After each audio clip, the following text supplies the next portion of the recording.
আমরা যারা এখন পৃথিবীতে বেঁচে আছি, এই 800 কোটি বা 1000 কোটি মানুষ, কোনো না কোনো ভাবে কিন্তু আমরা সবাই এই 80টা পরিবারেরই সন্তান।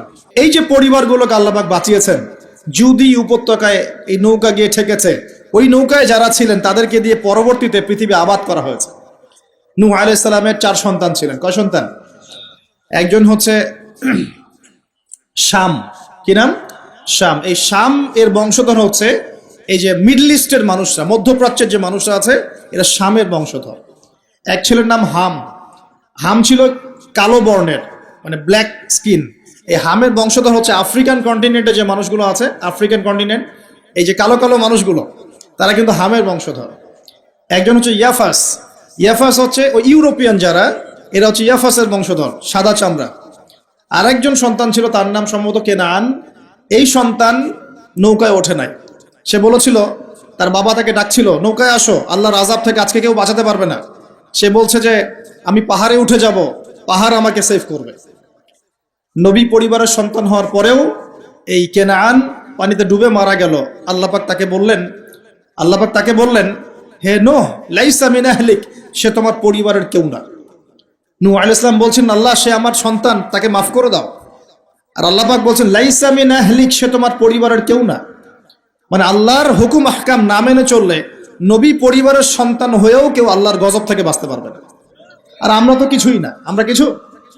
তা আমাদের অহংকার শোভা পায়, আমি অমুক আলেমের সন্তান, অমুক মুহাদ্দিসের সন্তান, অমুক বক্তার সন্তান, হ্যাঁ, অমুক পলিটিশিয়ানের সন্তান, অমুক রাষ্ট্রনেতার সন্তান। এইসব জাতি, বর্ণ, গোত্র, এগুলো আল্লাহর আযাব থেকে বাঁচাতে পারবে না যদি কোরআন সুন্নাহ ফলো না করে চলে। এটা মূল কথা। আরো সামনে যান। এবার ইব্রাহিম আলাইহিস সালামের যুগটা আপনাকে দেখাই, ওই যুগের সময়টা দেখেন, বলে আসরি। ওইখানে আল্লাহ রাব্বুল আলামিন ইব্রাহিম আলাইহিস সালাম এবং তার অল্প সংখ্যক অনুসারীকে উদ্ধার করেছেন, বাঁচিয়েছেন। নমরুদের এই বিশাল রাজত্ব আল্লাহ পাক ধসিয়ে দিয়েছেন, কি দেন নাই? আল্লাহ সুন্নত পরিবর্তন হয়েছে? হয়। আল্লাহ পাক ইব্রাহিম আলাইহিস সালামকে আগুনের পরীক্ষা থেকেও বাঁচিয়েছেন, আর নমরুদকে সামান্য মশা দিয়েই মেরে ফেলেছে। আল্লাহ সুন্নত কোনো পরিবর্তন হয়নি। নবী মূসা আলাইহিস সালামের যুগে যান, ফেরাউনের বিশাল বাহিনী, এখনকার এই রাশিয়ান বা ন্যাটো বা ইউরোপিয়ান কন্টিনেন্টে যত আছে, এই সবগুলোকে একত্রিত করলেও মনে হয় ফেরাউনের বাহিনীর মতো হবে না। এই পুরো বাহিনীটাকে মনে হয় 1 ঘন্টার মধ্যেই আল্লাহ পাক লোহিত সাগরে ডুবিয়ে মেরে দিলেন, একদিনের মধ্যেই। আল্লাহ পাকের কোনো পরোয়া নাই। আর বনু ইসরাইল আর মূসা আলাইহিস সালামকে আল্লাহ পাক উদ্ধার করলেন। আল্লাহ পাকের সুন্নত এটাই, যুগে যুগে, বলে আসরি, একই সুন্নত। আজ জাতির কথা দেখেন, বিশাল আকার দেহের মানুষ ছিল, একদম তাল গাছের সমান সমান লম্বা। তার একটা কথা বলতো, মান আশাদ্দু মিন্না কুওয়া, আমাদের চেয়ে শক্তিশালী কে আছে, তারা বলতো এই কথা। আল্লাহ পাক ওদেরকে 6 দিন 7 রাতের মধ্যেই এই বাতাসের তীব্র বেগে উপড়িয়ে দিলেন, খেজুর গাছের কাণ্ডের মতো ঘরের সামনে পড়ে থাকলো, কেউ বাঁচাতে পারলো না। বাঁচাতে পারলো? পরের জেনারেশন আসলো সামুদ জাতি, তাদের নবীর নাম কি? সালেহ আলাইহিস সালাম। সালেহ আলাইহিস সালাম দাওয়াত দিলেন, তারা দাওয়াত কবুল করলো না। আল্লাহ পাক সালেহ আলাইহিস সালাম এবং তার সাথীদেরকে বাঁচালেন সামুদ জাতিকে। বজ্রপাত, বিদ্যুৎ চমকায় না, বিদ্যুৎ, এই বিদ্যুৎ দিয়ে পুরো সামুদ জাতিকে আল্লাহ পাক ধ্বংস করলেন। কিভাবে ধ্বংস করলেন জানেন? একবার খালি একটা শব্দ হয়েছে, বিকট এক শব্দেই শেষ। একটা বিকট শব্দ, ব্যাস, এক শব্দে সবার জান চলে গেছে, জান কবজ হয়ে গেছে এক শব্দের মধ্যে। সামুদ জাতি শেষ। একটা জাতির নাম ছিল মাদিয়ান, কওমে মাদিয়ান। এই জাতির নবী ছিলেন শুআইব আলাইহিস সালাম। এই জাতির পাপ ছিল, তারা মাপে কম দিত। কি করত? আজকে যারা ব্যবসা করে মাপে কম দেন, সতর্ক হয়ে যাবেন। একটা জাতির উপর দুর্ভিক্ষ নেমে আসে তখন, যখন ওই জাতি মাপে কম দেয়। আমাদের সমাজে প্রচুর ব্যবসায়ী আছেন যারা মাপে কম দেন, ভেজাল খাওয়ান, একদিনের খাবার আরেকদিন খাওয়ান, মিথ্যা কসম করে পণ্য বিক্রি করেন, এবং মানুষকে বিষ খাওয়াতেও দ্বিধাবোধ করেন না, সামান্য কয়টা টাকার জন্য। সামান্য কয়টা টাকার জন্য। কয়দিন আগে দেখলেন না, এই যে বিরিয়ানি একটা রেড করলাম, দেখেন নাই? ওই যে 2 গ্লাস খাওয়াচ্ছে, খান, আপনারা খান, ওরা খাবে না, ওরা খাচ্ছে না। এরকম ব্যবসায়ের সংখ্যা কি কম না বেশি? সবখানেই প্রতারণা। আমি এদিকে আসছি পরে ইনশাআল্লাহ। মানে শেষ জামানার সবচেয়ে বড় সমস্যাগুলোর মধ্যে একটা হচ্ছে বিশ্বাসহীনতা, প্রতারণা। এই জামানায় আমানত উঠে যাবে। কি উঠে যাবে? আমানত উঠে যাবে। আমানতদার ব্যক্তি খুঁজে পাওয়া যাবে না। নবীজি বলছেন ফোসকার মতো মনে হবে, ফোসকার মতো। গায়ে ফোসকা পড়লে যেমন 2 একটা দাগ থেকে যায়, এরকম আমানতদার ব্যক্তি রেয়ার খুঁজে পাওয়া যাবে। মানুষ বলবে অমুক গ্রামে একটা আমানতদার ব্যক্তি আছে, এত রেয়ার হয়ে যাবে। সবখানে প্রতারণা। ঢাকার মতো শহরে যারা আমরা থাকি, মানুষের চোখে মুখে গেলে অবিশ্বাস, খালি অবিশ্বাস, কেউ কাউকে বিশ্বাস করতে পারে না। কেউ যদি একটা ভিক্ষুক যদি এসে গ্লাসের মধ্যে নক করে বলে যে আমাকে 2টা টাকা দেন, আমি ভাত খাইনি 3 দিন, বিশ্বাস করতে কষ্ট হয় যে সত্যি সত্যি নিচ্ছে না মিথ্যা মিথ্যা নিচ্ছে, এত অবিশ্বাস এখন। তারপরে ভিক্ষারও সিস্টেম, বলে যে আমাকে একটা কম্বল কিনে দেন, বড় বড় ফিগার চাচ্ছে, বড় ফিগার, আমি শাড়ি কিনবো, আমি লুঙ্গি কিনবো। মানে সবার কাছে এই কথা বলে বলে সে টাকা উঠাচ্ছে। পরে গিয়ে দেখেন ওই টাকার একটা অংশ সে মাশাআল্লাহ নষ্ট করে ফেলছে, আর একটা অংশ দিয়ে কি করছে জানেন? শুনলে অবাক হয়ে যাবেন। একটা কোলের বাচ্চাকে নিয়ে ভিক্ষা করছে। কোলের বাচ্চাটা সে হায়ার করে আনছে একজনের কাছে, ভাড়া নিয়ে আসছে, সেটা তার বাচ্চা না, অন্য কারো বাচ্চা ভাড়া নিয়ে আসছে, এবং সেই বাচ্চাটাকে ঘুমের ওষুধ খাইয়ে দেয়। কি খাইয়ে দেয়? ঘুমের ওষুধ খাইয়ে দেয়, ফিডারের সাথে অন্য কিছুর সাথে ঘুমের ওষুধ খাইয়ে দেয়। বাচ্চা ঘুমায়, আর বাচ্চাকে ফেলে রেখে সে বলে যে বাচ্চা অসুস্থ, চিকিৎসার জন্য টাকা দেন। মানুষ টাকা দিয়ে যায়, কেউ দেয় কেউ দেয় না, দিয়ে যায়। এই যে একটা টাকা হয় সারাদিন শেষে, বাচ্চা ঘুমিয়ে আছে, বাচ্চা ঘুমের ওষুধ খাওয়া। তারপরে এই বাচ্চাটার ওসিলায় যে টাকাগুলো সে আর্ন করলো হারাম পথে, এর একটা অংশ সে এই বাচ্চার আসল পিতামাতাকে দিবে, দিয়ে বাকি অংশ সে সিন্ডিকেট করে খেয়ে ফেলবে। এটাও হয় ঢাকা শহরে। তাহলে এই যুগে আপনি কাকে বিশ্বাস করবেন? কিভাবে বিশ্বাস করবেন? এটা অবিশ্বাসের যুগ চলছে। জনগণ সরকারকে বিশ্বাস করতে পারে না, সরকার জনগণকে বিশ্বাস করতে পারে না। সমাজ নেতা জনগণকে বিশ্বাস করতে পারে না, জনগণ সমাজ নেতাকে বিশ্বাস করতে পারে না। একজন ইমাম সাহেবকে মুসল্লি বিশ্বাস করতে পারে না, মুসল্লিকে ইমাম সাহেব বিশ্বাস করতে পারে না। কোনো ক্ষেত্রে একটা ওয়াজ মাহফিল হচ্ছে, ওয়াজ মাহফিলের আয়োজক কমিটিকে বক্তা বিশ্বাস করতে পারে না, বক্তাকে ওয়াজ মাহফিলের কমিটি বিশ্বাস করতে পারে। এমনও হয়েছে, ওয়াজ করে চলে গেছি, এমনও হয়েছে যে ওই যে খামের ভিতরে সব পাত্তি, কিছুই নাই। তো এরকমও যে হইতে পারে সেটা তো কল্পনা ছিল না। আসেন হুজুর দেখা যাবে, আসার পরে আর দেখার নাম নাই। কোনো মাহফিল হয়েছে এমন, মাহফিল সে নেমে গাড়িতে ওঠার পর মাহফিল কমিটির ফোন নাই, বন্ধ, কিভাবে বাসায় যাবো কোনো ফিকির নাই। তো প্রত্যেকটা ক্ষেত্রে প্রতারণা, প্রতিটা সেক্টরে, উপর থেকে নিচ সব জায়গায় প্রতারণা। এই যুগে আপনি আবার একটা মেয়েকে ভালোবাসতে যাচ্ছেন, ভাবছেন যে সে আপনার বিশ্বাস রক্ষা করবে, এখানেও প্রতারণা। দাঁড়ান আমি কন্টেন্ট হারিয়ে ফেলবো আর কি। ছেলেকে বাবা বিশ্বাস করতে পারছে না, বাবাকে ছেলে বিশ্বাস করতে পারছে না। দেখেন, সন্তানের জন্য, সম্পত্তির জন্য ছেলে বাবাকে হত্যাও করেছে। এই যুগে ঘটনা, সম্পত্তির জন্য ছেলে মাকে হত্যা করেছে। আমি উত্তরবঙ্গের একটা ঘটনা জানি, মাকে জবাই করে দিয়েছে সন্তান সম্পত্তির জন্য। স্বামী স্ত্রীকে বিশ্বাস করতে পারে না, স্ত্রীকে স্বামী বিশ্বাস করতে পারে না। হ্যাঁ, তো এই জামানার সবচেয়ে বড় সমস্যা হচ্ছে এই জামানা থেকে বিশ্বাস উঠে গেছে, কেউ কাউকে বিশ্বাস করতে পারে না। খেয়াল করে দেখবেন, ইভেন বাজারে যাচ্ছেন, বাজারে গেলে কেনাকাটা করছেন, একটা অবিশ্বাস সবার চোখে মুখে, না জানি ও আমাকে ঠকায় দেয় কিনা। কেউ যদি ভালো মতো এসে 1 কাপ চাও অফার করে, ভাই আসেন চা খাই 1 কাপ, বিশ্বাস করতে কষ্ট হবে, না জানি চায়ের সাথে হবে কি খাওয়ায় দেয়। সব ক্ষেত্রে, প্রতিটা ক্ষেত্রেই একই অবস্থা। দেখেন, ওই সমাজে ওই মাদিয়ান কওমের মধ্যে এই অবিশ্বাস ছিল, প্রতারণা ছিল, আর মানুষকে তারা মাপে কম দিয়ে ঠকাতো। যে সুন্নত এখন চলছে, এখনো সে কোরআন আল্লাহ পাক কেন নাজিল করছেন, কেন এত ইতিহাস বলছেন? কারণ শেষ জামানার এই উম্মতে মুহাম্মাদি সাল্লাল্লাহু আলাইহি ওয়াসাল্লামের মধ্যে এই সমস্ত সমস্যাগুলো আবার নতুন করে দেখা দিবে। এই কারণেই তো আল্লাহ পাক আমাদেরকে জানাচ্ছেন, আগে এটা হয়েছে, সতর্ক থাকো। কেন কোরআনে বারবার মূসা আর ফেরাউনের কথা আসছে?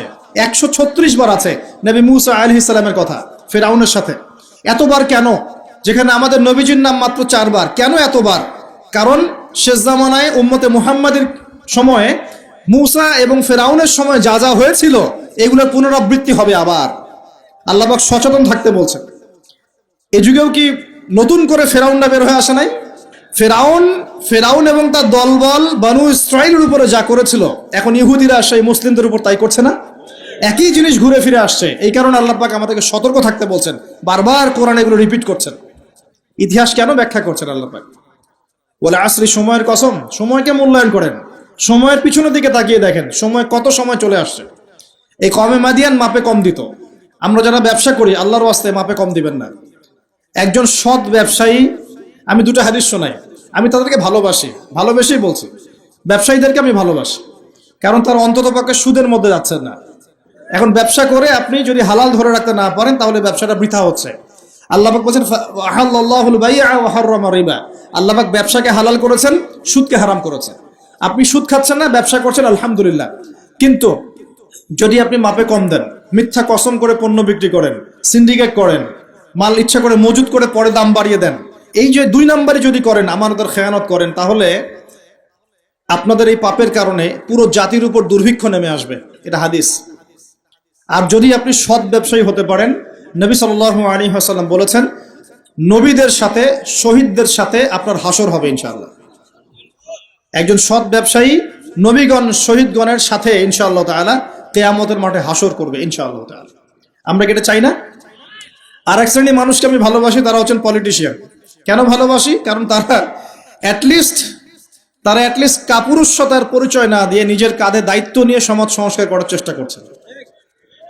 আমাদের সমাজে 2 ধরনের মানুষ আছে। এক, যারা খালি সমালোচনা করতে পারে, ভালো মন্দ কমেন্ট করতে পারে। আর এক শ্রেণীর মানুষ চ্যালেঞ্জ গ্রহণ করতে পারে যে আমি চ্যালেঞ্জ নিয়ে এটাকে পরিবর্তন করব।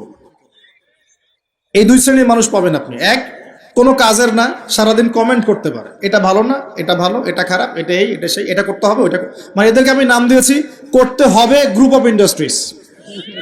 মানে করতে হবে, এটা করতে হবে, ওইটা করতে হবে, এটা করা উচিত, ওইটা করা উচিত। খুবই বুদ্ধিদীপ্ত মানুষেরা, কিন্তু কাপুরুষ। কারণ নিজেরা চ্যালেঞ্জ গ্রহণ করে এটা বিপদ ফেস করে সামনে যেতে পারে। আলেমদের ভুল ধরছেন, আপনি নিজে আলেম হচ্ছেন না কেন? আলেমদের অনেকের ভুল ধরছে, তা আপনি পড়াশোনা করে আলেম কেন হচ্ছেন না? সমাজ পরিচালনাকারীদের ভুল ধরছেন, সমালোচনা করছেন, তা আপনি সমাজ চালাচ্ছেন না কেন? রিস্ক নিচ্ছেন না কেন? দাঁড়ান, আসেন এখানে। আপনি পলিটিশিয়ানদের সমালোচনা করছেন, তাহলে আপনি পলিটিশিয়ান কেন হচ্ছেন না? আপনি ইকোনমিক সেকশনের মানুষদের সমালোচনা করছেন, আপনি কেন দায়িত্ব নিচ্ছেন না? কেন যোগ্যতা অর্জন করে, ঝুঁকি নিয়ে, চ্যালেঞ্জ গ্রহণ করে সমাজ পরিবর্তন করার রিস্ক নিচ্ছেন না কেন? তাহলে 2 শ্রেণীর মানুষ পাওয়া যায়। কিছু মানুষ শুধু কথাই বলতে পারে, আর কিছু মানুষ কাজ করে দেখায়। তো অ্যাটলিস্ট তারা কাজ করে দেখানোর জন্যে বা মানুষের ভালো করার স্বার্থে তারা একটা দায়িত্ব কাঁধে নিয়েছেন। হয়তো দায়িত্বের যে ইসলামাইজেশন বা ইসলামিক দায়িত্ববোধ, এটা তাদেরকে হয়তো বোঝানো যাচ্ছে না, এটা সমস্যা। কিন্তু যদি এই দায়িত্বটাকে ইসলামাইজড করে পালন করা যায়, সমাজের কল্যাণ না কল্যাণ। একজন দায়িত্বশীল ব্যক্তি তিনি যদি কোরআন সুন্নাহর মানদণ্ডে বিচার ফয়সালা করা শুরু করেন, সমাজে কি কল্যাণ হবে না অকল্যাণ হবে? তাহলে আমাদের দায়িত্ব তার কাছে দাওয়াত পেশ করা যে কোরআন এবং সুন্নাহর মধ্যে এগুলো আছে, এগুলো মানবতার কল্যাণে, আল্লাহর ওয়াস্তে আপনি এগুলো ইমপ্লিমেন্ট করেন, ইনশাআল্লাহ তাআলা সমাজের কল্যাণ হবে। এটা আমাদের দায়িত্ব, শেষ। বাকিটা তার উপরে। তো এখন ভালোবেসেই বলি, একটা হাদিস আছে, 7 শ্রেণীর মানুষকে আল্লাহ রাব্বুল আলামিন তার আরশের ছায়ায় ছায়া দিবেন। হাদিসটা শুনেছেন তো? 7 শ্রেণীর মানুষকে আল্লাহ পাক তার নিজের আরশের ছায়ায় ছায়া দিবেন, মানে তারা জান্নাতে যাবে ইনশাআল্লাহ। এই 7 শ্রেণীর প্রথম শ্রেণী হচ্ছে ন্যায়পরায়ণ শাসক। ন্যায়পরায়ণ শাসক, যাদেরকে আল্লাহ পাক শাসন ক্ষমতা দিয়েছেন, তারা যদি সমাজে ন্যায় বিচার প্রতিষ্ঠা করে, ইনশাআল্লাহ তারা আরশের ছায়া ছায়া পাবে। অতএব সব জায়গা থেকেই দ্বীনের খেদমতে কাজ করার সুযোগ আছে কি নাই? আল্লাহ পাক আমাদের সবাইকে দ্বীনের জন্য কাজ করার তৌফিক দান করুন। যে যেখানে আছি সেখান থেকে কাজ করার তৌফিক দান করুন। প্রিয় ভাইরা, এভাবে ইতিহাস বলতে থাকলে রাত 1টা বাজবে। শর্ট করছি, ঈসা আলাইহিস সালামের যুগে আসেন, ওখানে একই সুন্নত দেখবেন। অল্প মানুষ ইসলাম কবুল করেছে, আল্লাহ পাক তাদেরকে বাঁচিয়েছেন। বেশিরভাগ করে নাই, তাদেরকে আল্লাহ পাক ধ্বংস করে দিয়েছেন। নবী মুহাম্মদ সাল্লাল্লাহু আলাইহি ওয়াসাল্লামের যুগে আসেন, আবু জাহেল, আবু লাহাব, উতবা, সাইবা, এদেরকে আল্লাহ পাক কিন্তু ধ্বংস করে দিয়েছেন। আর নবী সাল্লাল্লাহু আলাইহি ওয়াসাল্লাম তার সাহাবীদেরকে আল্লাহ পাক সম্মানিত করেছেন। ওয়াল আসরি, সময়ের কসম, আল্লাহ পাক দেখাচ্ছেন আমাদেরকে প্রত্যেক যুগে যুগেই, খেয়াল করেন, প্রত্যেক যুগে যুগে ইতিহাসের শুরু থেকে শেষ পর্যন্ত যারাই আল্লাহ পাকের বিধানগুলো মেনে চলবে, তার নবীর আদর্শ মেনে চলবে এবং আল্লাহর বিরুদ্ধাচরণ করবে না, ইনশাআল্লাহ আল্লাহ পাক দুনিয়াতেও সফল করবেন, পরকালেও জান্নাত দিবেন ইনশাআল্লাহ তাআলা। আর প্রত্যেক যুগে যুগে যারাই আল্লাহ এবং তার রাসূলের বিরুদ্ধাচরণ করবে, নবী রাসূলের আনুগত্য করবে না, আল্লাহর বিধান মানবে না, দুনিয়াতেও ধ্বংস করবেন, পরকালে আযাব দিবেন ইনশাআল্লাহ। এই সুন্নতের কোনো ব্যতিক্রম হবে না। আল্লাহ পাক আমাদের সবাইকে এই কথাটা বোঝার তৌফিক দান করুন।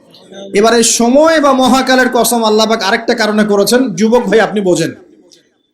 এই সময় বা মহাকালের কসম আল্লাহ পাক আরো একটা কারণে করেছেন, সেটা হলো আল্লাহ পাক আমাদের হায়াতকে মূল্যায়ন করতে বলছেন।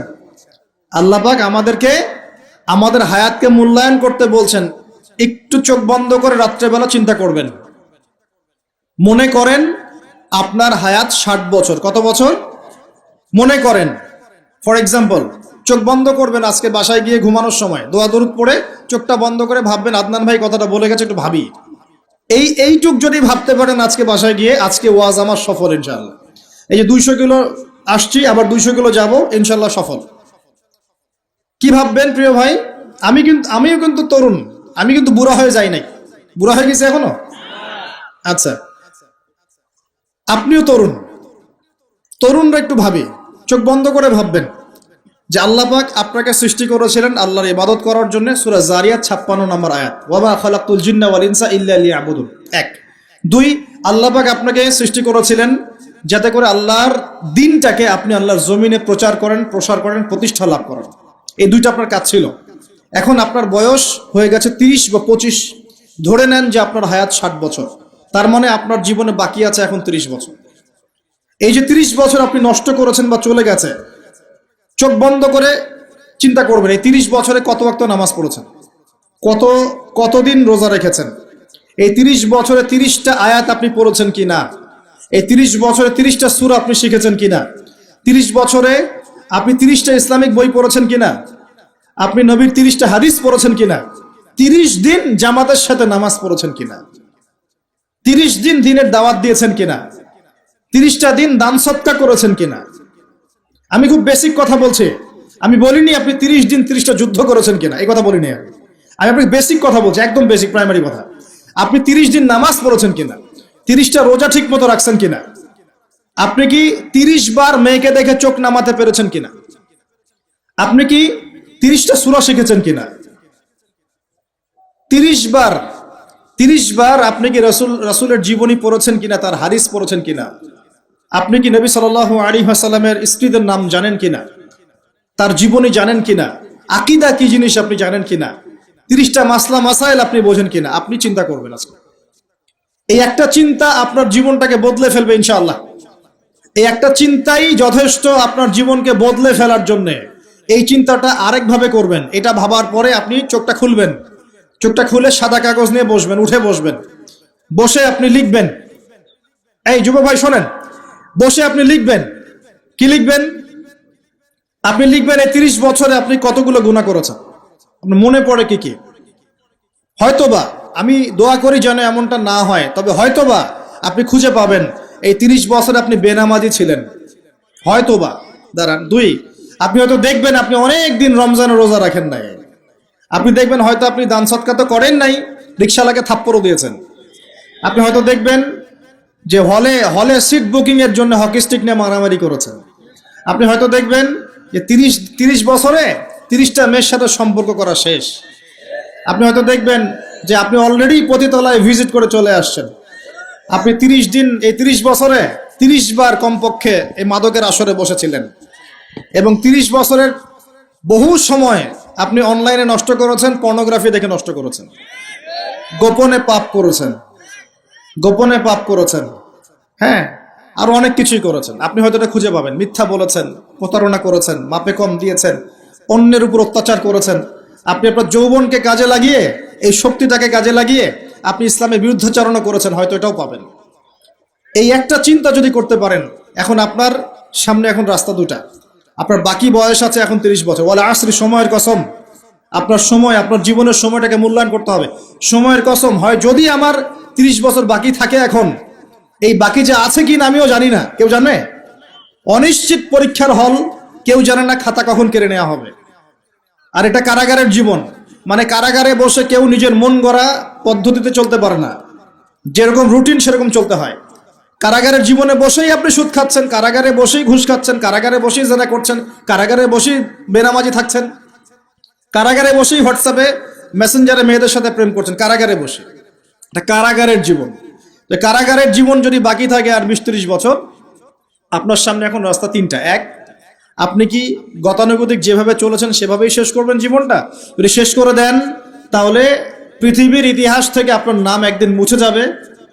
আপনি একাই কবরে শুয়ে থাকবেন, আপনার আত্মা ইল্লিনে না গিয়ে সিজ্জিনে চলে যাবে। পৃথিবীর কোনো মানুষ আপনাকে মনে রাখবে না।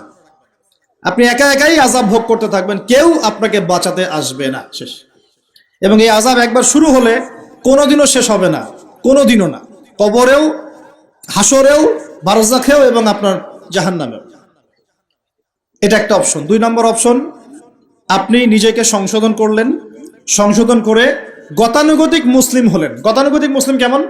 হ্যাঁ, তওবা করেছি, এখন আমি মাশাআল্লাহ 5 ওয়াক্ত নামাজ টুকটাক পড়ার চেষ্টা করি, আমি মিথ্যা কথা বলি না, আমি হালাল খাওয়ার চেষ্টা করি, হ্যাঁ, আমি পার্ট টাইম কিছু দাওয়াতি কাজ করি, এবং আমি আমার পরিবার নিয়ে সুখে শান্তিতে বসবাস করার চেষ্টা করছি। আমি কোনো ঝুঁকির মধ্যে যাই না, ঝুঁকিতে যাই না।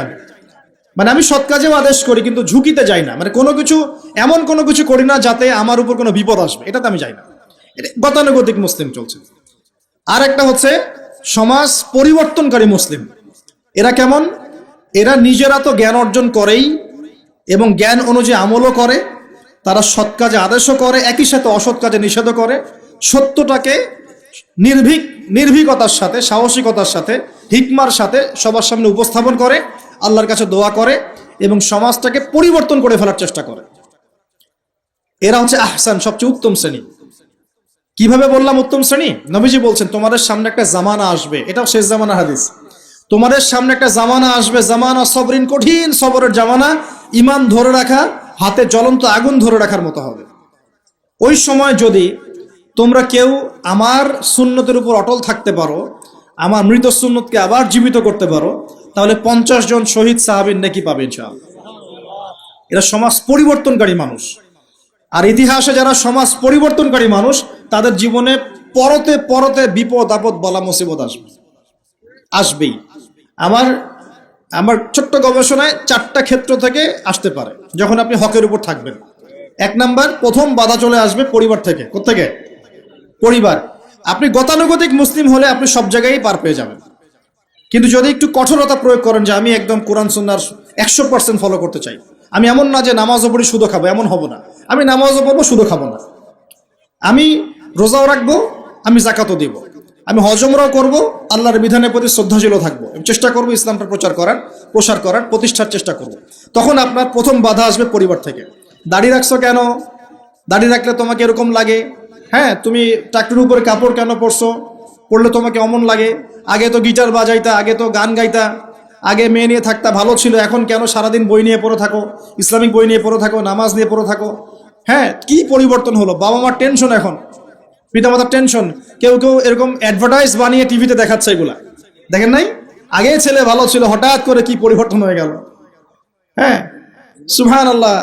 আল্লাহর পথে ফিরে আসা মানুষের ক্রাইটেরিয়া এগুলো মেনশন করে করে বলছে, এগুলো দেখা গেলে যোগাযোগ করবেন স্থানীয় কর্তৃপক্ষের সাথে, ওই ছেলের মধ্যে সমস্যা আছে।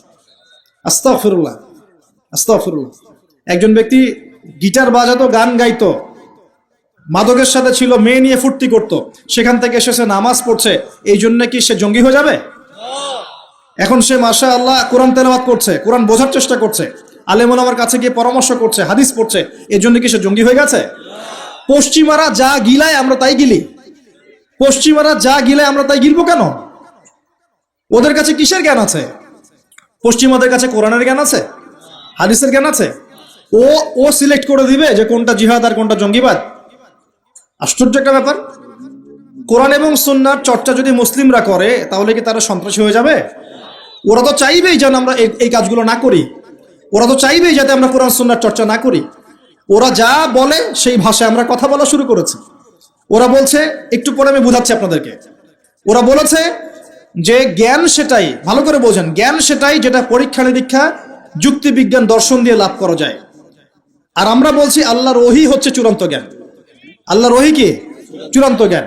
এই যে জ্ঞানতাত্ত্বিক পার্থক্য, ওরা যা দেখে না তাতে বিশ্বাস করে না, এই কারণে তারা জিনে বিশ্বাস করে না, আত্মায় বিশ্বাস করে না, আল্লাহ বিশ্বাস করে না, ফেরেশতায় বিশ্বাস করে না, পরে আগের আসমানি কিতাবে বিশ্বাস করে না, নবী রাসূলে বিশ্বাস করে না, কবরের আযাব, জান্নাত জাহান্নাম, মিজান, পুরসিরাত কোনো কিছু বিশ্বাস করে না।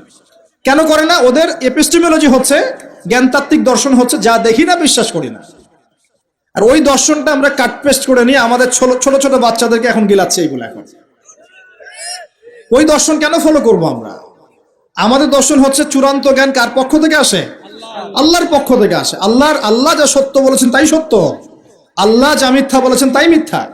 আল্লাহর ওহী চূড়ান্ত সত্য মিথ্যার মানদণ্ড, মানুষের যুক্তি বিজ্ঞান দর্শন নয়। এই জায়গায় তো পার্থক্য, সে করেই তো পার্থক্য। এই জ্ঞানতাত্ত্বিক সংজ্ঞায় পার্থক্য বলেই তো আপনাকে ডারউইনের মতবাদ পড়াচ্ছে, কারণ সে তো বিশ্বাসই করে না যে মানুষকে আল্লাহ সৃষ্টি করেছে। আর আমরা বিশ্বাস করি আদম আলাইহিস সালামকে সৃষ্টি করেছেন কে? অতএব এই মতবাদের আমাদের কোনো প্রয়োজন নাই, কারণ আমরা তো জানি কোরআনে আল্লাহ পাক এটা বলেছেন। যে জানে না, যার কাছে কোরআন নাই, যার কাছে হাদিস নাই, তার ওই মতবাদের প্রয়োজন আছে, আমার তো নাই। তো ওরা যা বলে আমরা তাই গেলার চেষ্টা করি। ওরা এগুলো সংজ্ঞা শিখিয়ে দিয়েছে যে মুসলিম যুবকরা এরকম এরকম করলে তারা খারাপ হয়ে যাবে, এখন ব্যাস এটা প্রচার করা হচ্ছে। আশ্চর্য বিষয়। আমরা তো চাইবো প্রত্যেক ঘরে ঘরে কোরআনওয়ালা মানুষ তৈরি হোক, হাদিসওয়ালা মানুষ তৈরি হোক, নামাজি হয়ে যাক সবাই, তাহলে সমাজে শান্তি আসবে। একজন নামাজি ব্যক্তি বেশি ভদ্র হয় না বেনামাজি ভদ্র হয়? বলেন। তা নামাজ মানুষকে শৃঙ্খলা শেখায় না? কোরআন মানুষকে মানবতা শেখায় না? কোরআন সুন্নাহর কোনো জায়গায় কি বলা আছে নিরপরাধ কোনো মানুষকে হত্যা করতে হবে? বরং আমি তো একটা আয়াত বললাম, কেউ যদি একজন মানুষের জীবন বাঁচায়, সূরা মাইদা আল্লাহ পাক বলছেন, কেউ যদি একজন মানুষের জীবন বাঁচায় সে যেন পুরো মানব জাতিকে বাঁচালো, বলি আলহামদুলিল্লাহ। আর কেউ যদি কোনো মানুষকে অন্যায়ভাবে হত্যা করে সে যেন পুরো মানব জাতিকে হত্যা করলো। একটু খেয়াল করে দেখেন, সারা বিশ্বে যত মানুষকে হত্যা করা হচ্ছে মুসলিম কান্ট্রিগুলোতে, সিরিয়া, ইয়েমেন, প্যালেস্টাইন, আফগান তো চলে গেল, তারপরে আপনার ইরাক, লিবিয়া, জর্ডান, লেবানন, ঠিক আছে, ওই যে রোহিঙ্গা, তারপরে উইঘুর, মুসলিমদেরকে যেখানে যেখানে হত্যা করা হয়েছে, এখানে মানবতা বিরোধী অপরাধ হয়নি? এটাকে সন্ত্রাসবাদ বলা যায় না? এটা ওদের জঙ্গিবাদ নয় কি? তাহলে প্রকৃত অর্থে সন্ত্রাসী এবং জঙ্গি কারা? মুসলিমরা না ওরা? যখন নিরপরাধ মাসুম বাচ্চাদেরকে বোম মেরে হত্যা করা হয়, মা বোনদেরকে ইজ্জত নষ্ট করা হয়, আমাদের মুসলিম ভাইদেরকে পাখির মতো গুলি করে হত্যা করা হয়, তখন এই মতবাদ থাকে না? তো এদের কাছ থেকে আমাদেরকে শিখতে হবে কোনটা ন্যায় কোনটা অন্যায়। এগুলো চলতে থাক, কিন্তু এই চলা ইনশাআল্লাহ তাআলা বেশি দিন সাস্টেইন করবে না ইনশাআল্লাহ। কারণ আমরা শেষ জামানার ছাত্র, আমরা জানি যে এই জুলুম ইনশাআল্লাহ তাআলা এই বিশ্বের বেশি দিন থাকবে না ইনশাআল্লাহ। অচিরে আল্লাহ রাব্বুল আলামিন এমন প্রজন্ম আনবেন, এমন নেতা আনবেন যাকে আল্লাহ পাক বলছেন তার নাম হবে মাহদি, এবং তার নাম মুহাম্মদ, তার টাইটেল মাহদি। বাবার নাম আব্দুল্লাহ, মায়ের নাম আমিনা। মুহাম্মদ সাল্লাল্লাহু আলাইহি ওয়াসাল্লামের বংশধর থেকে একজন। তার সাথে আল্লাহ পাক ঈসা আলাইহিস সালামকে পাঠাবেন, এবং তিনি এই পুরো জুলুমের শেকড়টাকে এমনভাবে উপরে ফেলবেন যে 40 বছর তার ন্যায় এবং ইনসাফের শাসন না আসা পর্যন্ত কিয়ামত হবে না ইনশাআল্লাহ। অতএব সামনে অপেক্ষা করছে এই বিজয়ের দিন। খুশি হচ্ছেন না বেজার হচ্ছেন? ইনশাআল্লাহ তাআলা এই দিন আমরা দেখে যেতে পারি না পারি, এই মেসেজটা তো পৌঁছে দিতে পারি যে সামনে এটা আসছে ইনশাআল্লাহ। আমাদেরও কিছু দায়িত্ব আছে, আমি সেদিকে পরে আসবো ইনশাআল্লাহ। প্রিয় ভাইরা, একটা কথা খালি বললাম এখানে, যে সময়টাকে মূল্যায়ন করতে আল্লাহ পাক আপনাকে পরামর্শ দিয়েছেন। এখন আপনার সামনে সবচেয়ে বেস্ট অপশন কোনটা? আপনি পাপগুলোর লিস্ট করে 2 রাকাত নামাজ পড়বেন, সুন্দর করে ওযু করে চোখের পানি ছেড়ে দিয়ে আল্লাহকে বলবেন, আল্লাহ এই 30 বছর আমি যত পাপ করেছি, যত পাপ আল্লাহ করেছি, জেনে করেছি না জেনে করেছি, বুঝে করেছি না বুঝে করেছি, প্রকাশ্যে করেছি গোপনে করেছি, যত পাপ আল্লাহ হয়েছে আমার দ্বারা, আল্লাহ তুমি সমস্ত পাপকে মাফ করে দাও। বলবেন আল্লাহুম্মা গফিরলি মা কদ্দামতু ওয়া মা আখখারতু ওয়া মা আসরারতু ওয়া মা আ'লানতু ওয়া মা আনতা আ'লামু বিহি মিন্নি আনতাল মুকদ্দিম ওয়া আনতাল মুআখির ওয়া আনতা আলা কুল্লি শাইইন কাদির। এটা একটা দোয়া। অথবা বলবেন আল্লাহুম্মা আনতা রাব্বি লা ইলাহা ইল্লা আনতা খালাকতানি আনা আবদুকা ওয়া আনা আলা আহদিক ওয়া ওয়া'দিকা মাস্তাতা'তু আউযু বিকা মিন শাররি মা সানা'তু আবু'ু লাক বিনি'মাতিকা আলাইয়া ওয়া আবু'ু বিযামবি ফাগফিরলি ফাইন্নাহু লা ইয়াগফিরু যুনুবা ইল্লা আনতা। এটাও পারেন না, বলবেন আল্লাহুম্মা ইন্নী যালামতু নাফসি যুলমান কাসীরান ফাগফিরলি মাগফিরাতান মিন ইনদিকা ওয়ারহামনি ইন্নাকা আনতাল গফুর। এটাও পারেন না, বলবেন রব্বিগফিরলি রব্বিগফিরলি। এটাও পারেন না, বলবেন রব্বিগফির ওয়ারহাম ওয়া আনতা খায়রুর রাহিমিন। রব্বিগফির ওয়ারহাম ওয়া আনতা খায়রুর রাহিমিন। আমার সাথে বলেন রব্বিগফির ওয়ারহাম ওয়া আনতা খায়রুর রাহিমিন। এতটুকু অন্তত বলবেন, বলে চোখের পানি ছেড়ে দিয়ে আপনি তওবা করবেন ইনশাআল্লাহ তাআলা। আল্লাহ পাক কি বলছেন শোনেন। আল্লাহ পাক বলছেন সূরা ফুরকানের শেষের দিকে, আল্লাহ পাক বলছেন ইল্লা মান তাবা, যে ব্যক্তি তওবা করে ফিরে আসবে, ওয়া আমানা, এবং ঈমান নিয়ে আসবে, ওয়া আমিলা আমালান সালিহান, এবং সতামল সম্পাদন করা শুরু করবে, মানে এরপর আর খারাপ কাজ করবে না, বাকি জীবন ভালো কাজ করবে। আল্লাহ পাক বলছেন উলাইকা আল্লাযীনা উলাইকা ইল্লা মান তাবা ওয়া আমানা ওয়া আমিলা আমালান সালিহান ফাউলাইকা ইউবাদদিলুল্লাহু সাইয়্যাতিহিম হাসানাত।